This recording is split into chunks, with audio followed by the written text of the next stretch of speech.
আক্রান্ত হলেন যে বিধায়ক তাকেই থানায় বন্দি করে রাখা হচ্ছে। কে সেই হলুদ টি শার্ট পরা ব্যক্তি? কে? তার নাম কি? তার আইডেন্টিটি কি? কোথায় বাড়ি?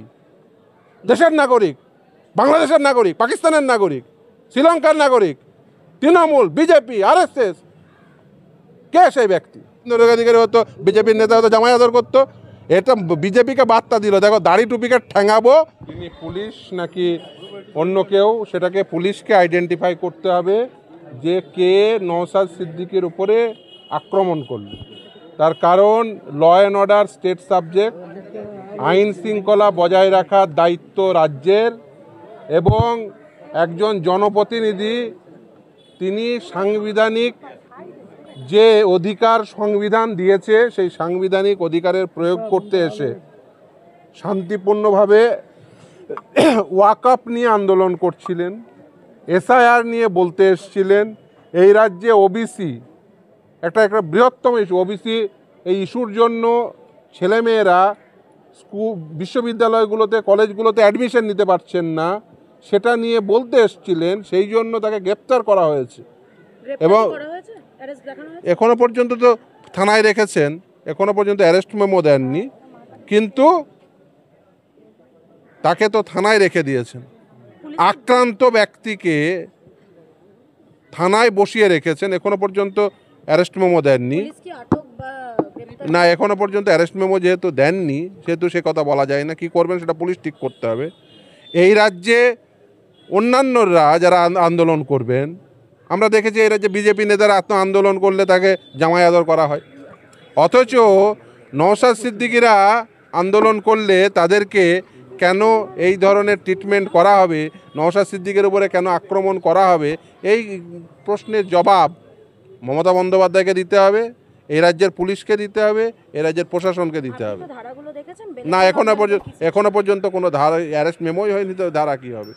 মানে দেখুন, এখনো পর্যন্ত কি তারা অ্যারেস্ট করেছেন, নাকি ডিটেন করেছেন, নাকি এই থানায় এনে বসিয়ে রেখেছেন? এইভাবে তো আর থানায় এনে বসিয়ে রাখা যায় না।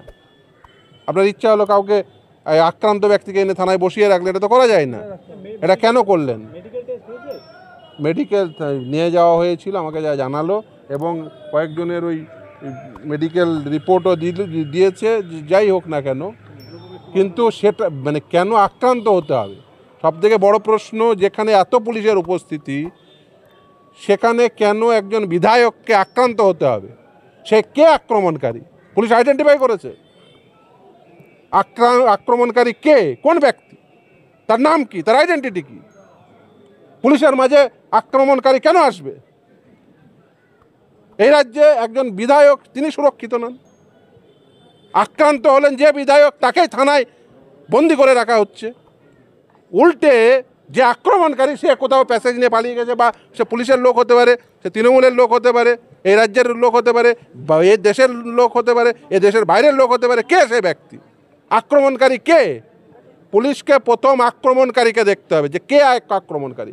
সেই হলুদ টি শার্ট পরা ব্যক্তি কে? কে সেই হলুদ টি শার্ট পরা ব্যক্তি? কে? তার নাম কি? তার আইডেন্টিটি কি? কোথায় বাড়ি?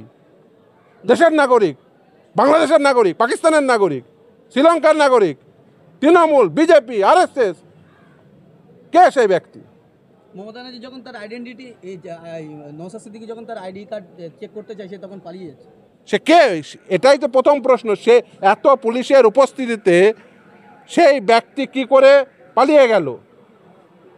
তাকে সে প্যাসেজ দেওয়া হলো। সে পুলিশের লোক, কে লোক?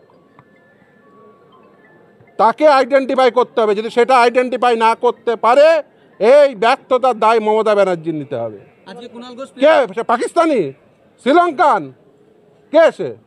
বাংলাদেশি, কলকাতা পুলিশ, তৃণমূল, বিজেপি, কে সে? একদমই না, অমানবিক। কিন্তু এটা মমতা ব্যানার্জির সরকার, মমতা ব্যানার্জির পুলিশ। সে কি করবে? MLA-কে, আক্রান্তকে, আক্রমণকারী সেফ প্যাসেজ, আক্রান্ত থানায় বসে থাকবে। এটা হচ্ছে এই রাজ্যের পুলিশ। আমরা দেখলাম যে প্রেস কনফারেন্স করে বলছে যে ISF বিধায়ক নওশাদ সিদ্দিকীর নেতৃত্বে ISF এর ছেলেরা গুন্ডামি করেছে। আক্রান্ত হলো আইএসএফের বিধায়ক, আক্রান্ত হলো বিধায়ক, আক্রমণকারী সেফ প্যাসেজ পেয়ে গেল, উল্টে তাকে থানাবন্দি করা হলো, তাকে এখনো বন্দি করে রেখেছে। এর দায় নিতে হবে এবং সেই আক্রমণকারীকে চিহ্নিত করতে হবে, তার বিরুদ্ধে ব্যবস্থা নিতে হবে। যদি না নেন আমরা আইনগতভাবে জানি কি করতে হবে। আমি দেখলাম কয়েকদিন আগে শুভেন্দু অধিকারী পুলিশকে নিয়ে গালাগালি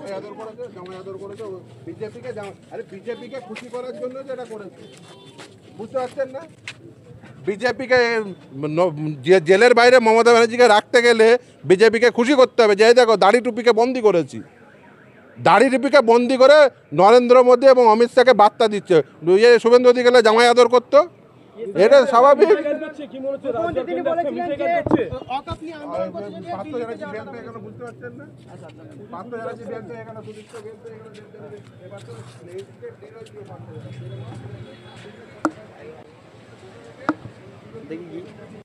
ব্যানার্জিকে নিয়ে ভোট প্রচার করবে মমতা ব্যানার্জি, চিন্তা করছেন কেন? নরেন্দ্র মোদীর সাথে ও সেটিং হয়ে আছে তো। এই আজকে যদি শুভেন্দু অধিকারী হতো, বিজেপির নেতা হতো, জামাই আদর করতো। এটা বিজেপিকে বার্তা দিল, দেখো দাড়ি টুপিকে ঠ্যাঙাবো, দাড়ি টুপিকে ঠ্যাঙাবো, আর তোমরা এ দেখো আমার আমাকে জেলের বাইরে রাখো, তুমি আমি মিলে, আমি বিধানসভায়, তুমি লোকসভায়। এই হচ্ছে